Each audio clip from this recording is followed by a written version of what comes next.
14वां budget सत्र के 5वां दिन पूर्व मुख्यमंत्री डॉक्टर रमन सिंह बोध घाट परियोजना के मामला उठाई। डॉक्टर रमन सिंह सदन में पूछिस के डीपीआर बनाए के काम कब तक पूरा होगी। सर्वे के प्राथमिक रिपोर्ट के सवाल के जवाब नहीं मिले में रमन सिंह विषय ला महत्वपूर्ण बताते हुए अलग से चर्चा कराए जाए के मांग रखिस। मेरा प्रश्न है, बोध घाट परियोजना सरकार इसको भी अपनी फ्लैगशिप स्कीम में और ड्रीम प्रोजेक्ट में मुख्यमंत्री जी द्वारा आधा घंटे की यहाँ पे भाषण में चर्चा करते रहे और ये बताते रहे कि 22,000 करोड़ की योजना 3 लाख हेक्टेयर में इसमें सिंचाई होगी। बस्तर के विधायकों का बैठक हो गया, बस्तर में बड़े बड़े पोस्टर छप गए, मुख्यमंत्री का स्वागत की बोध घाट परियोजना को वापस ला रहे हैं। जब ये सारी बातें हो गई उस दिन मैंने इसी विधानसभा में यही खड़े होकर कहा था कि महाराज ये हाइपोथेटिकल बात मत करिए, परिकल्पना की बात मत करिए। आने वाले 3-4 साल में आप इसका डीपीआर नहीं बना पाओगे, एक ईंट एक पत्थर नहीं रख पाओगे। बस्तर के विधायकों को भ्रम में और झुंझुना फैला के बस्तर के लोगों को वोट लेने की साजिश अगले चुनाव की तैयारी कर रहे हो। आज वही हालत हुआ है। इस प्रश्न का जवाब यही बता रहा है कि सरकार इसमें न गंभीर है, न बोध घाट परियोजना पूरी होगी, न बोध घाट। आज इस प्रश्न के उत्तर में जो बताया गया है कि इतनी महत्वपूर्ण योजना, इस महत्वपूर्ण योजना में यदि उसका आज सीधा सीधा इन्होंने इनकार कर दिया कि परियोजना के सर्वेक्षण डीपीआर हेतु राशि स्वीकृत के डीपीआर बनाने का समय सीमा बताना संभव नहीं है, यानी डीपीआर का काम अभी शुरू नहीं हुआ है। तो फिर क्या काम शुरू हो रहा है? इन्होंने कहा कि अभी तो सीधा सीधा परियोजना का विस्तृत परियोजना रिपोर्ट तैयार करने के लिए सर्वे हो रहा है। अध्यक्ष महोदय, मेरा प्रश्न महत्वपूर्ण इसलिए ये है कि सर्वे भी होता है और डिटेल रिपोर्ट जब आती है उसके 3 कंपोनेंट होते हैं।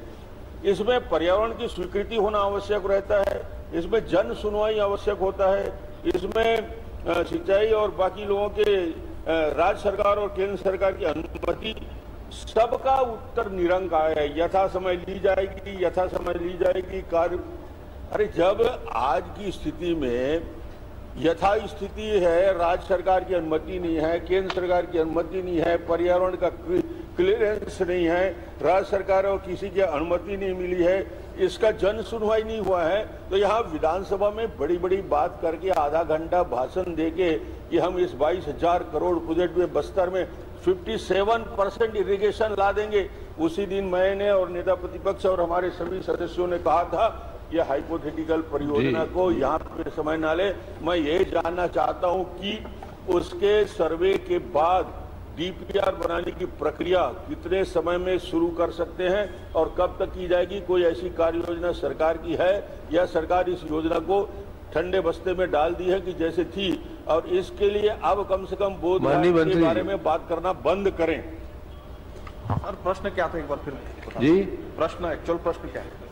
मूल प्रश्न बता दीजिए। इसका सर्वे का प्राथमिक रिपोर्ट में क्या क्या कंपोनेंट और क्या क्या चीजें की कमी बताएगी? माननीय अध्यक्ष महोदय, जो भारत सरकार का उपक्रम है वापकोस, ये एक मिनी रथ जिसको कहा जाता है हमारे भारत सरकार का, उसके द्वारा इसकी डीपीआर तैयार की जा रही है और अभी लगभग 70% इसमें काम पूरा किया गया है। सर्वे का 70% काम पूरा किया गया है। इसकी समय सीमा फरवरी 22 तक की गई थी, जिसको एक्सटेंशन अभी किया गया है। आगे समय सीमा इसमें बताना, ये सर्वे में परसेंट आगे 70%, जबकि जो मेन कंपोनेंट मैंने पहले ही बता दिया उसको सरल करने की दृष्टि से कि भाई राज्य का अनुमति, केंद्र का अनुमति, जन सुनवाई, पर्यावरण स्वीकृति, सभी में यथा समय की जाएगी, यथा समय की। तो आज शुरू क्या हुआ है? कोई चूना डाल दिया 10 रुपया के लेके वही सर्वे हो गया।